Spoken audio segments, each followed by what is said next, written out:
Today's guest is Jen Hartmann.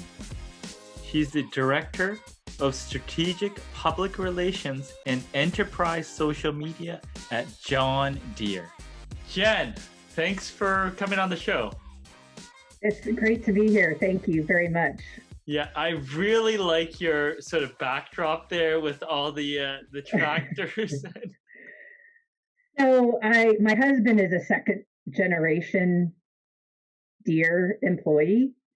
And so all the tractors you see here are actually, they belong to my father-in-law. And so he gave them to my husband here a few years ago. So it's kind of our little tribute to Deere. On your social media, account, you have pinned at the top, it says 4 years managing social media, and I know one thing, which is I don't know anything. So Yeah. I thought that was really hilarious. Walk me through that. Well, and part of the reason that is pinned is it's actually, if you follow me on Twitter, you'll see I try to remind people, particularly younger generations of folks coming up through the professional world, that I would love to break this myth that the older you get, or the more experienced you are, or the higher up in a company you are, the more sure of yourself you are, the more confident you are in all of your decisions.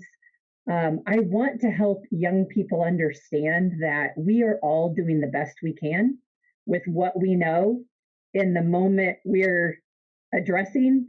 And so in some good humored ways, I try to remind folks that we're all winging it, right? That we are, oftentimes relying on experience to guide our decisions, but ultimately really turning to gut instinct oftentimes, right? There's no map. And I think for many of us in the digital space, and social media being one of those, it changes so quickly that the minute you do know something, it evolves overnight. And what you knew yesterday is no longer relevant today. So you've been in PR such a long time, and many PR people haven't evolved into this new digital age. And I'm trying to pinpoint how you were able to do it. I mean, obviously there's some traits about you that are very unique, but I'm looking at, you started at Edelman, and I'm thinking that may have had some influence early on, because I remember them to be fairly progressive with their approach. Yeah, but even when I was at Edelman, I was using, Bacon's. I don't know if you remember that, where like you look up in Bacon's, like what the circulation rates were for a newspaper and a placement and all that. What's been really great for me is that I just took the job at Deere, heading up their PR March 1st of this year. And my predecessor was in the role for 21 years. And he was the one that oversaw Deere's, adoption of social media as a, robust part of our communications platform. But he was very old school, right? He came from a place where things were a lot more methodical. He played what I call defense a lot, right? And of course, Deere is a bit more conservative when it comes to PR and storytelling and positioning itself in that public space. But it was good for me to spend a couple of years working for him and really getting that, because I think one of the challenges I see for the generation coming behind me, and I kind of feel like the Gen X generation bridges both the old school and the new school, and we're trying to make both work, is that, there's a lot to be said for the dutiful, careful, defensive approach where you are assessing constantly, and social allows you to do that, right? So from a PR perspective, and what I love about how Deere manages PR is PR and social are part of the same team. So in my role, I'm managing our PR and social team. Oh wow, that's great. So because so much news breaks online, right? Or if there's an issue bubbling up, you're going to know about it online before you're going to know about it anywhere else. So I think watching him at work and watching some of that, what I would consider more old school approach to PR, really helped ground me in just how critical that is. To be Mm, aware of what the conversations are, to be aware of how deer could be brought into that conversation, and to be very well prepared for that. At mm, the same time, right, I'm trying to turn this whole digital first PR approach, turning that ship around for deer. And it's an undertaking, right? yeah. It's to be thinking on your feet so quickly. And for a conservative company, right?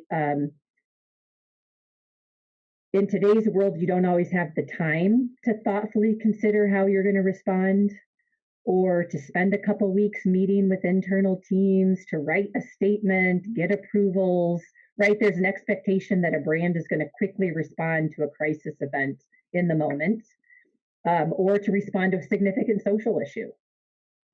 There's a lot of work to be done, I think, for especially in the manufacturing space, to adopt a more nimble approach to PR. Maybe some people aren't familiar with sort of the older school defensible methodology. Yeah. Can you go through some of the mechanics around that for someone that has no experience in that? Yeah, so one of the ways I use comparisons, right? God, even 15 years ago, if there was an issue at one of our factories and someone in a local newspaper heard about it, because again, it would have been local. Primarily, it would have been local. And someone local heard about it. That reporter might have gone to their news editor, got permission to reach out to us. That reporter would have reached out to the PR person. The PR person would have gotten that alert then. Okay, the local newspaper just called. There's something happened at this factory. I, as the PR person, have time to look into it. I have time to find out what the issue is, learn more about it, develop what an appropriate statement or response would be once I have all the information, and deliver that back to the newspaper. In today's world, an employee at the factory can take a picture of whatever issue is happening, post it to social, and it might not just be a local issue, it might be international. And a good example, I would say, of that happening, I don't know if you saw what happened with Goodyear this year. Mm, There was a local affiliate or a retail outlet that had posted what was appropriate to wear to work and what was not appropriate. One of the things listed not appropriate to wear was MAGA apparel, or Make America Great Again apparel, right? President Trump, within hours of that being posted by an employee, it got amplified by a media outlet, called for a boycott of Goodyear. So situations or information that once took some time to kind of roll out or to get to the bottom of, in today's world, a picture can immediately be news, and in many people's minds, immediately be fact. mm, And that puts PR practitioners in a position of, I don't want to use the word defend, but to respond to people that have already made up their minds about what the truth is, right? And so I think for practitioners today, making sure that you have a solid brand and a solid reputation, and that your storytelling is done throughout the year to demonstrate where you stand around social issues, around sustainability, diversity, so that if and when a crisis occurs, your audience already trusts you, or at least is willing to listen to you, right? So I think today's world, I would consider that defensive play for brands to be that all year, always on, building your brand and reputation so that you're kind of preempting what could be a potential issue down the road. mm. And then I guess you would have some supporters that would push back before that the company could respond to that. You're absolutely right. I think that's one of the values of the digital space and social media from a PR perspective. Is you're right. A lot of your fans will come to your defense before you even have to or need to in some cases. Yeah. So how? I mean, in terms of if something happened right now, what is the kind of flow chart that kind of goes through like a playbook? I'm sure there's different ways to classify issues, but does it go straight to the CEO's desk and back, or do you have some discretion? How does a big company manage that these days? Oh, that's a really great question. And of course, me starting March 1st, I got to deal with the pandemic right out of the Oh, gates. oh no. Uh, so, I would say for the most part, my team and I, and especially because we manage social, are, on the front lines. We are fortunate enough to have the resources to also, we work with a firm called Morning Consult, who does every day we have a brand pulse survey. They monitor brand perceptions and brand favorability and brand trust on a regular basis for a lot of large brands. So on a regular basis, we can see if there's any upticks or any declines in our brand favorability or trust and can try to zero in on what might be the cause of that. If an event happens, we can immediately assess based on that research if the world even really knows about it. So I think one of the biggest challenges for large companies sometimes is not everyone is very active on social, right? And so they don't fully understand or appreciate that one or two tweets, even if it's from a significant, account or an influencer, that doesn't always mean it's a crisis. It might feel like a crisis. It might feel like because the people you follow are talking about it, it's a big deal. But I think data and research is a valuable tool for us too, because we can turn to that very quickly to say, hey, yes, maybe in this subset of audience members, folks are talking about this, but when we look at the research, no one's even aware that this conversation is happening. And then I would say, secondly, I report to the vice president of brand and communications. So there is a reporting structure that kind of allows escalating issues to get to the right folks. You mentioned my internship at Edelman. One of the first things I did when I got into this role was contracted with Edelman to help provide the counsel and expertise and global support that a company like Deere really needs to address issues when they arise. So I do have their ear and their counsel. If it feels like there might be an issue brewing, typically I would go to them first and we would consult on the topic and get some recommendations and then take that to leadership if a response is warranted. How does a big company think about employees and social and Yeah. aligning brand and all that stuff? Yeah. So I will tell you right off the bat, one of the blessings of being the PR person for Deere is that integrity is one of our core values and has been forever. And so that helps, number one. I think number two, we are a more conservative, grounded company. I think over time we're going to see, as Deere continues to, elevate its, technology in precision ag, as we continue to attract and draw tech talent, I think we're going to see our culture evolve a bit when it comes to, just the natural inclination for, I think, folks that are in the tech industry to communicate via Twitter or other social media channels. That's not something that's natural for employees at Deere typically. But we've tried to get ahead of it by making it part of regular conversations as part of our compliance education and training to provide guidance on what's accepted and what's not.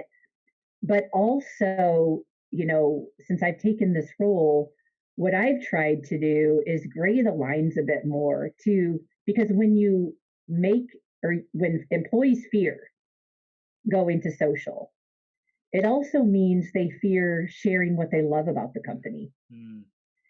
And so what we're trying to do from a social and PR standpoint is to really advocate for employee brand ambassadors and to encourage our employees to share their expertise, to talk about the great work they're doing, to talk about the great products that are being built in technology and software for our customers. And to know that we're here to help consult if needed. But I look at it as a much more positive play than one I'm particularly worried about. Mm-hmm. Now, for your brand, John Deere, you sort of straddled many different markets. I guess the farming market is the core market, but you're in construction, which we interview a lot of people from construction. How do you balance that in terms of the communication and the social? I see how you're doing it, but I'm curious on how you guys think about that, because I always think, how do you narrow and focus, but how do you sort of go over a Yeah. diverse product line? Yeah, that is such a great question. Thank you for asking that. Because from a social perspective, especially when you look at organic social, right, where it's not paid targeted advertising, which is, by the way, how we navigate it. We, over the last couple of years, have really helped guide our product lines to start using paid targeted social strategies to reach their target audience, because from an organic community building standpoint on our social channels, that's very difficult to do. To your point, you can't build a tight knit community on a channel if you're trying to reach golf aficionados and construction industry and farming industry and forestry industry, right? Or John Deere financial customers, even, right? So what we have tried to do is focus our social program more around brand building, around our fans, the affinity people have for our products, trying to celebrate the people in the industries as much as we can, to engage more, to think less about distributing content, but to find more fun and unique ways to engage with our fans, whether that's through TikTok or Instagram. On Twitter, of course, we have found that our niche really is the ag audience. And that's simply because that's what the channel's designed for.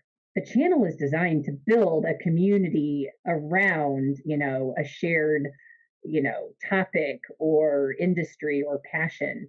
And there is a very strong ag community on Twitter.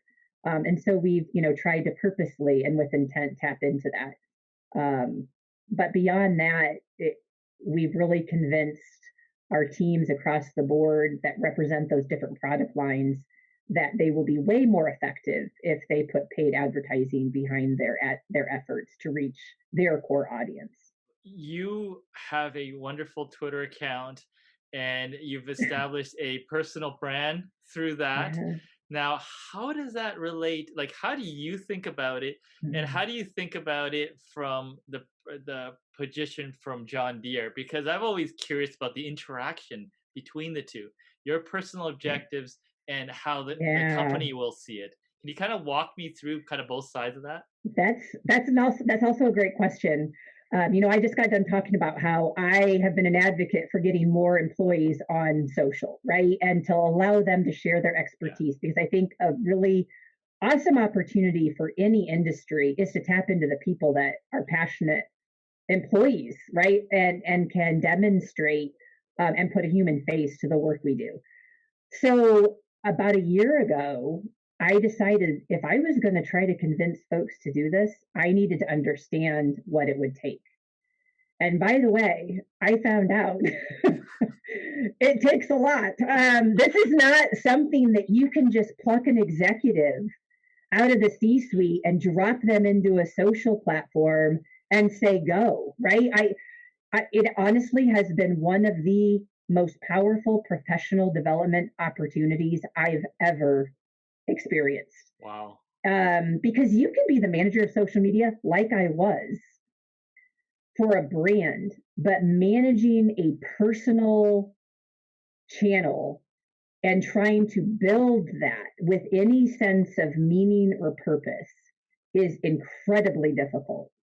And it takes a lot of attention, it takes a lot of commitment. So, number one, that was lesson learned, a great professional development experience for me. Um, when I became the head of PR, then it caused some questions like, okay, as the head of PR for Deere, I'm seen as the spokesperson for Deere, Yes. which means what I say and do can be perceived as the company's position. I have been incredibly mindful of that. I would say that's, number one. I think just as a PR practitioner, my predecessor that retired back in March, he actually told me to get rid of my personal Twitter account. He felt like he was concerned that, reporters would be reaching out to me or that there would be some conflict of interest there. But again, if I am looking at a digital PR approach, a digital first approach, this has actually afforded me a very valuable opportunity to make connections I never would have met before or made before, right? I've had conversations with leaders all over numerous industries, including yourself today, that I never would have had. It's broadened my understanding of marketing, social, and PR because of the connections I've made through that Twitter account. I would say, with full transparency, one of the biggest challenges is when there are social issues happening, when conversations across social are very rich in a particular, let's just talk about the election, right? I had to be very careful, and I continue to be, to make sure that I'm not even liking posts that might reflect where I stand. I'm quite sure if people went through my Twitter feed, they could probably get some hints or clues to where I stand, but I have been mindful of wearing both hats and having to be very cautious about that. I have nothing but support and encouragement from my supervisor and from the team at Deere. And I think that is partly because I'm taking lessons learned to my colleagues who are also trying to build their own brand on social. And lessons learned, while painful, can also be very valuable. So far I have nothing but support to continue. What I see you doing, I feel like it's the future. I think I think there'll be different missteps from different people, and we Yeah. can all learn together. But I feel like it's the future, and you sort of represent. You're working with such a big company, but I Mm-hmm. think the sense of authenticity and Yeah. sharing comes out. Maybe you don't weigh in on certain topics, but it does come out. So I've always been impressed with how you do that. And to your point before on trying to attract tech people, I'm sure that's Yeah. helping. Agreed. I think, I have been saying that, Deere is positioning itself as a tech company because they are the preeminent leader in precision ag, right? And if we do not have social channels that exemplify that innovation, then we're dead in the water. We've lost credibility, right? And we still have a long ways to go. So anyone listening to this, I don't want them going out and looking to see if we exemplify top tech because we're not quite there yet. But it is in the back of my mind all the time that if there's some young Stanford engineer who just got a call from a Deere recruiter, and he or she hops online to see, what Deere's up to, I want whatever social platform they are looking at to reinforce what kind of tech leadership we're looking to achieve. Now you're passionately involved in some nonprofit stuff. Do you want to talk a little bit about that? Sure. Yeah. Thank you. It's a huge passion of mine outside of work is an organization we started here in the community where Deer headquarters lives called Royal Ball Run for Autism. I have a now 18-year-old daughter who has autism. She was diagnosed when she was 3. And I found that I didn't know where to turn. And for anyone that has a special needs child, and I think particularly with autism, um, it's such a broad spectrum of challenges that affect each child in such unique and different ways. There's not always a ready resource or answer to your questions. And so we started a nonprofit here in the Quad Cities area that is focused on building a community of parents that are all facing some of the same challenges, that are providing resources to families. We have an online resource guide. So if you get a diagnosis or your child's about ready to go to college and you're not sure what that means, we've got a resource guide for folks to find help that have all been endorsed by parents of children with autism. And then we have fundraisers throughout the year to help support speech and language therapy for autistic children, and education and support for families along the way. So it's been deeply meaningful for me, and again, gives me even more gratitude for Dear and the kind of space and time and flexibility they allow for each of us to pursue those kinds of passions outside of work. Yeah, I know a lot of your audience, probably comes from, some smaller, companies, or, maybe just starting out. And so sometimes, I like to remind people that, while I work at Deer, and of course I have more resources, and, to just really zero in on, one or two things you can do exceptionally well. When it comes to social, right? I think sometimes we make the mistake of spreading ourselves too thin and trying to do too much. Deer hasn't even embarked on TikTok yet, by the way, because we're not ready, right? I just said we have a long way to go to get our social platforms where they need to be. And I just encourage everyone to, let your passion speak through, let your people, humanize the story you have to share, and continue to watch me on Twitter for all the ways I can remind you that none of us know what we're doing. We're all, doing the best we can. So keep going.